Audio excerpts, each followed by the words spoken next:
Pour créer, construire ou même réparer un objet, la première étape, c'est souvent de le dessiner. Mais attention, il n'y a pas qu'une seule façon de le faire. Il existe en fait deux manières très différentes. On va découvrir ensemble ce qui distingue un croquis d'un schéma. Alors comment fait-on pour représenter une idée ou un objet concret? Que ce soit pour construire une maison, imaginer un nouveau vêtement ou comprendre le fonctionnement d'un appareil, le dessin est un outil indispensable. Mais selon ce qu'on cherche à montrer, le type de dessin utilisé ne sera pas du tout le même. Regardez bien ces deux images. D'un côté, on a une chaise dessinée assez vite, à main levée. Et de l'autre, des engrenages représentés avec une très grande précision. Ces deux exemples illustrent parfaitement les deux outils qu'on va explorer aujourd'hui, le croquis et le schéma. Leur différence saute aux yeux, et c'est normal, car leur objectif est complètement différent. Commençons par le premier type de dessin. Voici donc le croquis qui sert principalement à mettre sur papier une idée. Alors, qu'est-ce qu'un croquis exactement? Eh bien, c'est un dessin rapide que l'on réalise à main levée, c'est-à-dire sans utiliser de règles ou d'autres instruments de précision. Son but, ce n'est pas d'être parfait dans les détails, mais plutôt de capturer l'idée principale d'un objet, son aspect général.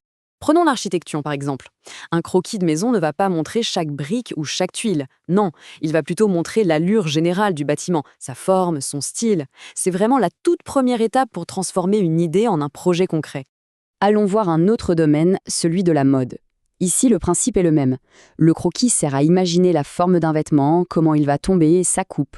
Ça permet au créateur de tester rapidement plusieurs idées sur le papier avant de commencer la couture.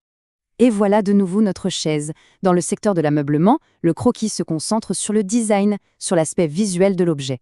On pense à l'esthétique bien avant de se soucier des détails techniques de sa fabrication. Ce qu'il faut retenir, c'est ça. Le croquis sert avant tout à montrer l'apparence d'un objet. Maintenant, on change complètement de perspective. On passe au schéma.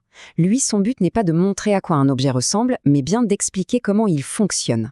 Un schéma, c'est une représentation très simplifiée, mais qui obéit à des règles et des codes bien précis. Et ça, c'est fondamental. Pourquoi? Parce que ça permet à tous les techniciens, partout dans le monde, de se comprendre. Ils utilisent les mêmes symboles pour parler des mêmes composants. C'est un peu comme un langage technique universel. On peut se demander comment un dessin aussi simplifié peut-il bien expliquer un fonctionnement qui est parfois très complexe. Pour le comprendre, prenons l'exemple simple d'un circuit électrique. Prenons un interrupteur, comme celui qu'on utilise tous les jours. Dans un schéma, on ne va pas s'embêter à le dessiner de manière réaliste. On utilise ce qu'on appelle un symbole normalisé. Ça veut dire que c'est un symbole officiel qui est le même pour tout le monde. Pour l'interrupteur, c'est cette petite ligne brisée qui peut être ouverte ou fermée. C'est la même logique pour une ampoule. On ne la dessine pas avec son vert et sa base. Non, elle est représentée par un symbole universel, un simple cercle avec une croix à l'intérieur. Quelle que soit la forme réelle de l'ampoule, son symbole dans un schéma sera toujours celui-ci. Et c'est là qu'on voit toute la puissance du schéma. Quand on assemble les symboles de l'alimentation, de l'interrupteur et de l'ampoule, le dessin nous raconte une histoire. Il nous montre le chemin que le courant électrique va parcourir. Si l'interrupteur est fermé, le chemin est complet, le courant passe et l'ampoule s'allume. On explique le fonctionnement, pas l'apparence.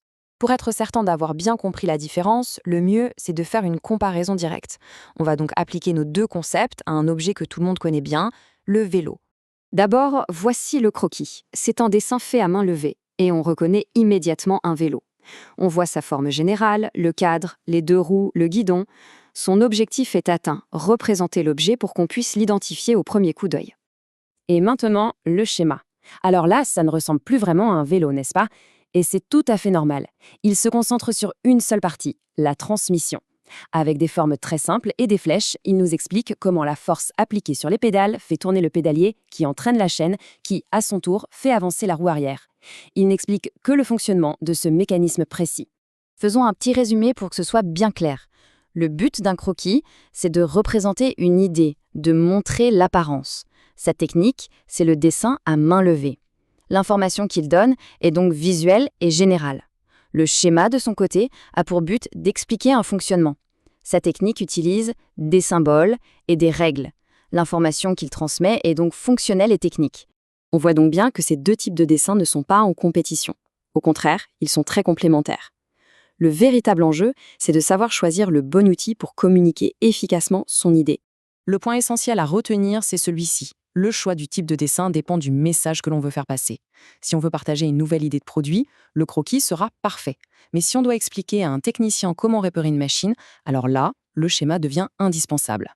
Et pour finir, une question pour réfléchir. Pour un inventeur, quel est le dessin le plus important? Le croquis pour donner vie à sa première idée ou le schéma pour s'assurer qu'elle pourra bien fonctionner? En réalité, il y a de fortes chances qu'il ait besoin des deux. Merci d'avoir suivi cette présentation.